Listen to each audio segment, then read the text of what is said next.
विक्रम बेताल भाग 3। किसकी स्त्री?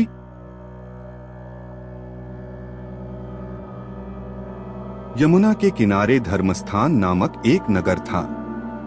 उसे नगर में गणाधिप नाम का राजा राज करता था। उसी में केशव नाम का एक ब्राह्मण भी रहता था। ब्राह्मण यमुना के तीर पर जप तप किया करता था। उसके एक लड़की थी जिसका नाम मालती था। वह बड़ी रूपवती थी। जब वह ब्याह के योग्य हुई तो उसके माता पिता और भाई को चिंता हुई।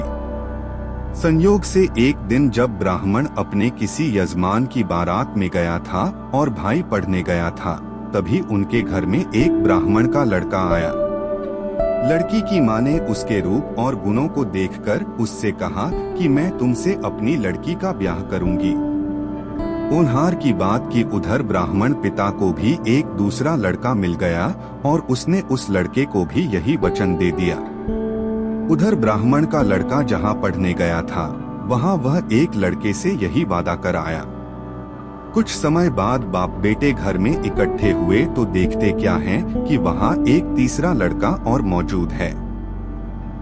दो उनके साथ आए थे। अब क्या हो?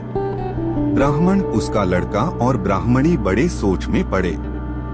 दैवयोग से हुआ क्या कि लड़की को सांप ने काट लिया और वह मर गई। उसके बाप, भाई और तीनों लड़कों ने बड़ी भाग दौड़ की, जहर झाड़ने वालों को बुलाया, पर कोई नतीजा न निकला। सब अपनी अपनी करके चले गए।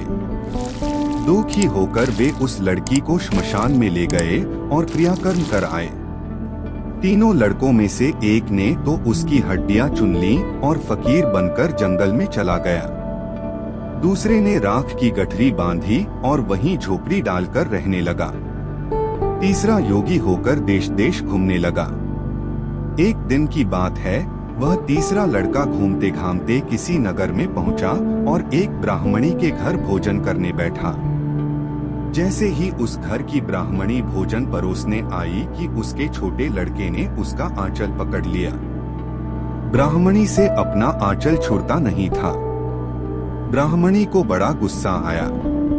उसने अपने लड़के को झिड़का, मारा पीटा, फिर भी वह न माना तो ब्राह्मणी ने उसे उठाकर जलते चूल्हे में पटक दिया। लड़का जलकर राख हो गया। ब्राह्मण बिना भोजन किए ही उठ खड़ा हुआ। घर वालों ने बहुतेरा कहा, पर वह भोजन करने के लिए राजी न हुआ। उसने कहा, जिस घर में ऐसी राक्षसी हो, उसमें मैं भोजन नहीं कर सकता। इतना सुनकर वह आदमी भीतर गया और संजीवनी विद्या की पोथी लाकर एक मंत्र पढ़ा। जलकर राख हो चुका लड़का फिर से जीवित हो गया। यह देखकर ब्राह्मण सोचने लगा कि अगर यह पोथी मेरे हाथ पड़ जाए तो मैं भी उस लड़की को फिर से जिला सकता हूँ। इसके बाद उसने भोजन किया और वहीं ठहर गया। जब रात को सब खा पी कर सो गए तो वह ब्राह्मण चुपचाप वह पोथी लेकर चल दिया। जिस स्थान पर उस लड़की को जलाया गया था, वहां जाकर उसने देखा कि दूसरे लड़के वहां बैठे बातें कर रहे हैं। इस ब्राह्मण के यह कहने पर कि उसे संजीवनी विद्या की पोथी मिल गई है और वह मंत्र पढ़कर लड़की को जिला सकता है, उन दोनों ने हड्डियां और राख निकाली। ब्राह्मण ने जैसे ही मंत्र पढ़ा, वह लड़की जी उठी। अब तीनों उसके पीछे आपस में झगड़ने लगे। इतना कहकर बेताल बोला, राजा, बताओ कि वह लड़की किसकी स्त्री होनी चाहिए। राजा ने जवाब दिया, जो वहां कुटिया बनाकर रहा, उसकी। बेताल ने पूछा, क्यों? राजा बोला, जिसने हड्डियां रखी, वह तो उसके बेटे के बराबर हुआ। जिसने विद्या सीखकर जीवन दान दिया, वह बाप के बराबर हुआ। जो राख लेकर रमा रहा, वही उसकी हकदार है। राजा का यह जवाब सुनकर बेताल फिर पेड़ पर जा लटका।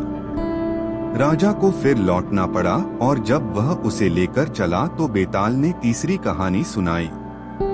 इसे भी हम इसी चैनल की अगली वीडियो विक्रम बेताल भाग 4 में देखेंगे। धन्यवाद। स्वस्थ रहिए, मस्त रहिए तथा विक्रम बेताल की कथा का आनंद लेते रहिए।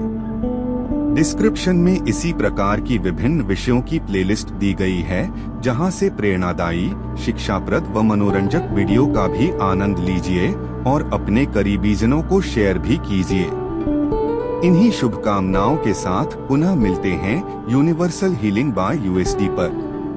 पहली बार इस चैनल में आए हो और वीडियो देख रहे हो तो लाइक व सब्सक्राइब कीजिए और बेल आइकॉन प्रेस करना न भूलिए ताकि अगले वीडियो की नोटिफिकेशन मिल सके। पुनः आप सभी दिव्य आत्माओं को बहुत बहुत धन्यवाद। अपना आशीर्वाद बनाए रखें।